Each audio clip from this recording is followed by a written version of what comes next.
Subscribe करिए rising Uttar Pradesh को और दबाइए इस बेल आइकन को ताकि आप पाएं यूपी की न्यूज अपने मोबाइल पर सबसे पहले।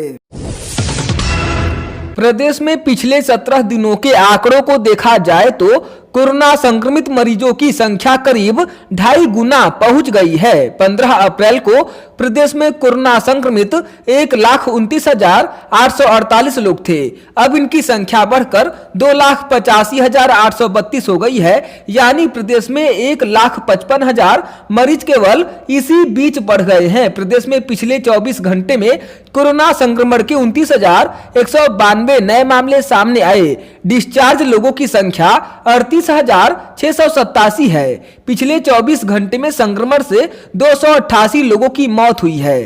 प्रदेश में 2,29,440 सैंपल की जांच पिछले 24 घंटे के दौरान की गई है। लखनऊ, प्रयागराज, झांसी, गोरखपुर और चंदौली में स्थिति चिंताजनक बनी हुई है। ज्यादातर मौतें इन्हीं जिलों में हुई है। राजधानी लखनऊ में लगातार सबसे ज्यादा संक्रमण केस मिलने का सिलसिला जारी है। बढ़ रहे कोरोना संक्रमण को देखते हुए शासन के निर्देश पर जिला प्रशासन ने कर्फ्यू की सीमा गुरुवार सुबह 7 बजे तक बढ़ा दी है। पहले यह मंगलवार की सुबह 7 बजे से खत्म होने वाला था। जिला प्रशासन के मुताबिक लॉकडाउन के लिए पूर्व में की गई व्यवस्था ही आगे भी लागू रहेगी। इमरजेंसी सेवाओं के अलावा सिर्फ दूध, सब्जी और मोहल्ले व गली किराना की दुकानें खुली रहेंगी। उन्हें सोशल डिस्टेंसिंग और मास्क का पूरा पालन करना होगा। कहीं पर भी भीड़ दिखाई पड़ी तो कार्रवाई की जाएगी। राज्य सरकार ने कोविड-19 के दूसरी लहर के वजह से घोषित लॉकडाउन अवधि में आवश्यक वस्तुओं व सेवाओं की आपूर्ति के लिए ई पास जारी करने की व्यवस्था की गई है। इसके लिए राहत आयुक्त की वेबसाइट पर जाकर rahat.up.nic.in/e-पास के माध्यम से ऑनलाइन आवेदन करना होगा। अपर मुख्य सचिव राजस्व रेणुका कुमार ने इस बारे में शासनादेश जारी कर दिया गया है। ई पास पोर्टल में संस्थागत पास का भी प्रावधान किया गया है, जिसमें एक संस्था आवेदक सहित अधिकतम 5 कर्मियों के लिए पास का आवेदन कर सकेगी। शाहजहांपुर में ऑक्सीजन की तलाश में निकले 5 लोगों की हादसे में मौत हो गई। मरने वालों में वह महिला भी शामिल है जिसके लिए ऑक्सीजन की व्यवस्था करने सभी निकले थे। दुर्घटना में एक व्यक्ति गंभीर रूप से घायल हो गया है, जिसका इलाज जारी है। पुलिस ने कार में फंसे शव को निकालकर पोस्टमार्टम के लिए भेज दिया। कन्नौज जिले में चुनाव जीतने के उत्साह में कई प्रत्याशी मर्यादा लांघ बैठे। सुप्रीम कोर्ट ने कोरोना के बढ़ते संक्रमण को देखते हुए निर्देश दिया था कि चुनाव जीतने के बाद कोई भी प्रत्याशी विजय जुलूस नहीं निकालेगा, लेकिन जिले में यह आदेश बेअसर रहा। इस दौरान लोगों के चेहरे से मास्क भी गायब थे। सोशल डिस्टेंसिंग का भी ख्याल नहीं रखा गया। इस बात की जानकारी जब पुलिस को हुई तो मौके पर पहुंची, लेकिन पुलिस पर प्रत्याशियों के समर्थकों ने हमला बोल दिया। एसपी ने कहा कि कुछ लोगों को हिरासत में लिया गया है। आरोपियों पर कठोर कार्रवाई की जाएगी।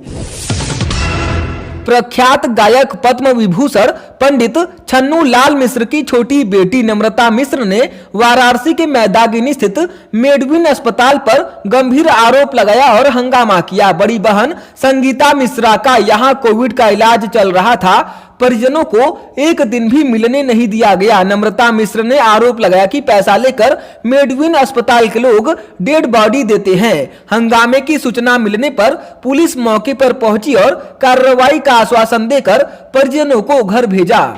सबसे महंगे वेंटिलेटर पे उनको रखा है और सबसे महंगा वाला बाईपैप उन्हें दे रहे हैं। इस वजह से आपको 4 लाख रुपए और देने। यहाँ पे आके चेस्ट फिजिशियन ने ये बात कही थी कि आपको ये सब देना पड़ेगा। जो 40,000 का इंजेक्शन बता वो मार्केट में 700 के मिल रहा है, 40,000 क्यों दिया? उस इंजेक्शन का नाम नहीं पता है। उन्होंने बस कहा था कि जीवन रक्षा की वो इंजेक्शन है और वो हमने लगा दिया है। डॉक्टर ने कहा कि हम लगा देंगे। उनकी वाइफ ने कहा कि नहीं लगा दिया है, हम पूछेंगे नहीं, हम पेशेंट को बचाएंगे, हमने लगा दिया। और अभी 35,000 का एक और इंजेक्शन लगाने जा रहे हैं। इतने सबके बाद मेरी दीदी कहाँ क्यों मर गई, कहाँ गई, क्या हुआ उसके साथ 6 दिन, क्या खाया उसने, क्या पिया, कौन सी दवाई, टेस्ट, प्लीज हम हाथ जोड़े। मेरे पिताजी इस स्थिति में नहीं है कि इस समय वो यहाँ आके मीडिया से बात कर सके। मेरी दीदी के बारे में हमें बता दीजिए कि 6 दिन उनके साथ क्या हुआ, कैसे तड़प तड़प के मेरी दीदी ने यहाँ जान दी है। प्लीज इंजेक्शन क्या कोई बिल वगैरह दिए थे? मेरी दीदी के लिए, इंसाफ के लिए आपने मेरा साथ दीजिए। दीदी एक सवाल है, प्रधानमंत्री जी के प्रस्तावक हैं आपके पिताजी, क्या कहना चाहेंगे प्रधानमंत्री जी? प्रधानमंत्री जी, आप पिताजी के पैर छूते हैं। मेरे पिताजी आपको बहुत प्यार करते हैं, बहुत आशीर्वाद देते हैं। आपसे रिक्वेस्ट है, मेरी दीदी को इंसाफ दिलाइए। हमें बताइए कि उस 6 दिन में मेरी दीदी के साथ क्या हुआ था, उनको क्या ट्रीटमेंट मिली, क्या हुआ कि मेरी दीदी की डेथ हो गई। मेरे पिताजी इस स्थिति में नहीं है कि वो यहाँ पे आके ये झगड़ा कर सके। 2 बेटियां उनकी यहाँ पे आई हुई हैं, हमारे घर में बेटे भी हमारी दिल्ली में रहते हैं भैया। हम आपसे रिक्वेस्ट करते हैं मोदी जी, हमें आप पे पूरा भरोसा है। मेरी दीदी के साथ क्या हुआ एक बार हमें बता दीजिए, किस परिस्थिति में उनकी जान गई है। राजधानी लखनऊ के मोहनलालगंज थाना क्षेत्र में दोपहर एक पेट्रोल पंप के मैनेजर की गोली मारकर हत्या कर दी गई। वारदात पंप से कुछ दूरी पर अमरिया खेड़ा के पास की है। मृतक मैनेजर निगोहा का रहने वाला था। मौके पर पहुंची पुलिस ने शव को कब्जे में लेकर पोस्टमार्टम के लिए भेज दिया है। पुलिस मृतक के मोबाइल के नंबर के आधार पर जांच शुरू कर दी है। प्रदेश में त्रिस्तरीय पंचायत चुनाव में रविवार से शुरू हुई मतों की गिनती सोमवार देर शाम तक जारी थी। अब तक 38,317 ग्राम प्रधान, 2,32,612 ग्राम पंचायत सदस्य तथा 55,926 क्षेत्र पंचायत सदस्य निर्वाचित हुए हैं। जिला पंचायत सदस्यों के रिजल्ट भी आने शुरू हो गए हैं। मतगणना आज भी जारी रहने की संभावना है। अब तक के जिला पंचायत सदस्यों के रिजल्टों में बीजेपी को बढ़त मिली है। बीजेपी कुल 75 जिलों की 3,051 पदों में 918 पर जीत दर्ज कर चुकी है, जबकि मतगणना में 456 पदों पर उसके प्रत्याशी आगे थे। वहीं समाजवादी पार्टी 500 से अधिक सीटें जीत चुकी है। बरेली के युवा एसडीएम प्रशांत कुमार का निधन हो गया। 1 महीने पहले ही उन्होंने बरेली में ट्रेनी पीसीएस के तौर पर ज्वाइन किया था। करीब 10 दिन पहले उनकी कोविड जांच रिपोर्ट पॉजिटिव आई थी। तब परिवार वालों ने उन्हें श्री राम मूर्ति स्मारक मेडिकल कॉलेज में भर्ती कराया था। कुछ दिन इलाज के बाद उनकी कोविड रिपोर्ट निगेटिव आ गई थी, लेकिन कोरोना संक्रमण के कारण फेफड़े में इन्फेक्शन की समस्या से जूझ रहे थे, जिससे उनकी हालत खराब होती चली गई और उनका निधन हो गया। भर्ती परीक्षाएं स्थगित होने से उत्तर प्रदेश लोक सेवा आयोग यानी यूपीपीएससी का परीक्षा कैलेंडर गड़बड़ा गया है। कोरोना संक्रमण के कारण अभी तक यूपीपीएससी 3 परीक्षाओं को स्थगित कर चुका है। यही स्थिति रही तो पीसीएस 2021 की प्रारंभिक परीक्षा भी टलनी लगभग तय है। स्थगित परीक्षाएं कराने के लिए अब नए सिरे से कवायद करनी होगी। इसके लिए कैलेंडर में नई तारीख तय करके युद्ध स्तर पर काम करना पड़ेगा, तभी 2021 में प्रस्तावित समस्त परीक्षाएं पूरी हो जाएंगी। समाजवादी पार्टी के राष्ट्रीय अध्यक्ष अखिलेश यादव ने कोविड-19 महामारी से पैदा सूरत हाल पर प्रदेश की योगी सरकार पर निशाना साधा। उन्होंने कहा कि सत्तारूढ़ बीजेपी ने खुद पृथकवास में रहते रहते पूरे प्रदेश को ही पृथकवास यानी आइसोलेशन में भेज दिया है। अखिलेश ने एक बयान में कहा कि प्रदेश में कोरोना संक्रमण के हालत सुधर नहीं रहे हैं और रोजाना अस्पतालों से आ रही डरावनी तस्वीरें मुख्यमंत्री के झूठे दाव की पोल खोल रही है। भाजपा सरकार को इससे शर्मिंदगी भी नहीं होती है। वस्तुतः सत्ता दल ने 4 साल में कोई काम तो किया नहीं। उसने खुद आइसोलेशन में रहते हुए पूरे प्रदेश को ही आइसोलेशन में पहुंचा दिया है।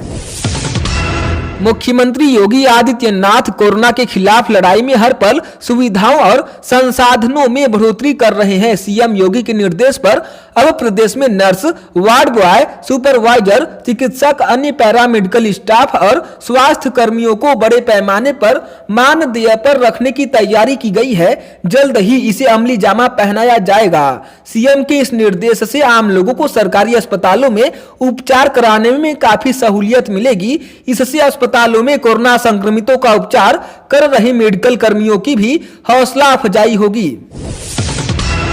गांव में 10 लाख से अधिक एंटीजन टेस्ट करके कोरोना की घुसपैठ को गांव से रोका जाएगा। ग्रामीण क्षेत्रों में एंटीजन टेस्ट करने के लिए 10 लाख एंटीजन किट उपलब्ध कराई गई है और 10 लाख से अधिक मेडिकल किट बांटे जाएंगे। एंटीजन टेस्ट में जो ग्रामीण कोरोना संक्रमित पाया जाएगा उसका गांव में ही तत्काल इलाज शुरू किया जाएगा। कोरोना संक्रमित ग्रामीण को इलाज के लिए दवाई वाली एक कोविड किट और आयुष काढ़ा दिया जाएगा। एक दिन में 97,000 गांव में कोविड टेस्टिंग की जाएगी।